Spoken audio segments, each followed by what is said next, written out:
Dans cette vidéo, nous allons voir ce que veut dire qu'agrandir ou que réduire une figure de façon rigoureuse en mathématiques.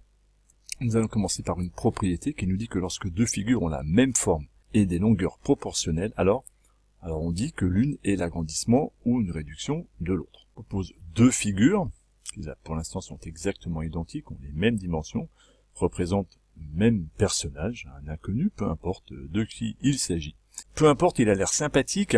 L'idée est de dire, je vais laisser celle de gauche tranquille et m'intéresser à celle de droite. Et une idée pourrait être de dire, je vais agrandir ma figure comme ceci. Et est-ce que cette figure de droite est un agrandissement de la figure de gauche? Eh bien, on va regarder la définition. La figure de droite est plus grande que celle de gauche, effectivement, mais est-ce que c'est un agrandissement au sens mathématique du terme? Non, car on peut objectivement constater qu'elles n'ont pas la même forme. L'individu de droite a un visage, restons polis, en tout cas moins favorable que celui de gauche. La forme a pour le moins changé. Il suffit pas d'étirer une longueur pour agrandir une figure. Pour agrandir une figure, il va falloir que les longueurs restent proportionnelles. Pour que l'on puisse parler d'agrandissement ou de réduction, il va falloir, admettons une réduction, pour réduire dans les mêmes proportions la largeur et la longueur. Et là, il s'agirait bien, dans la figure de droite, d'une réduction de la figure de gauche. La figure de droite est une réduction puisque nous avons réduit dans les mêmes proportions la longueur et la largeur. Si une des deux dimensions est plus réduite que l'autre, automatiquement, on retombe dans le scénario de tout à l'heure avec une figure qui n'est plus du tout la même. Dans un agrandissement ou une réduction, c'est une deuxième propriété. Les mesures d'angle, la perpendicularirité et le parallélisme sont conservés.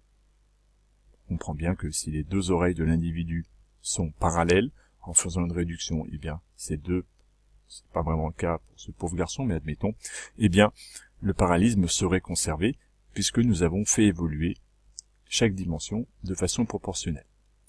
Quelques petites remarques. Si une figure est un agrandissement d'une autre figure, f un agrandissement de la figure f', alors dans l'autre sens, f' est une réduction de f.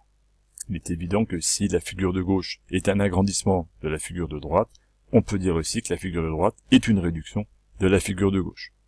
La petite miniature là est une réduction. J'ai multiplié par 1/2 les dimensions de ma première photo. On voit bien que la hauteur est 2 fois plus petite et ma largeur 2 fois plus petite. J'ai donc de là à là multiplié par 1/2. Et on va appeler ça le coefficient de proportionnalité, on l'appelle souvent K, qui me fait passer d'une figure à une autre, le coefficient par lequel j'ai multiplié chacune de mes dimensions. Nous arrivons aussi à une propriété importante qui me dit que si le coefficient par lequel j'ai multiplié est plus grand que 1, alors évidemment je vais grandir ma figure, c'est pas le cas ici, mais imaginons que j'ai tout multiplié par 2, j'aurai une figure à droite qui serait beaucoup plus grande, et si le coefficient par lequel je multiplie chacune des dimensions est compris entre 0 et 1, ce sera une réduction. C'est le cas ici, j'ai multiplié par 0,5, et on voit bien qu'il s'agit d'une réduction. On pourrait tout à fait partir de cette figure-ci, et de dire que là, chaque dimension a été multipliée par 2, pour partir de la petite pour arriver à la grande, et donc, dans ces cas-là, le coefficient serait 2, il s'agirait bien d'un agrandissement. Donc attention au vocabulaire, on va parler d'un agrandissement de rapport, par exemple 3 ou 2, peu importe, ou à l'échelle 3, mais en tout cas avec un nombre plus grand que 1. On parlera éventuellement d'une réduction de rapport 1/3, 1/2 ou à l'échelle 1/3, mais un nombre plus petit que 1.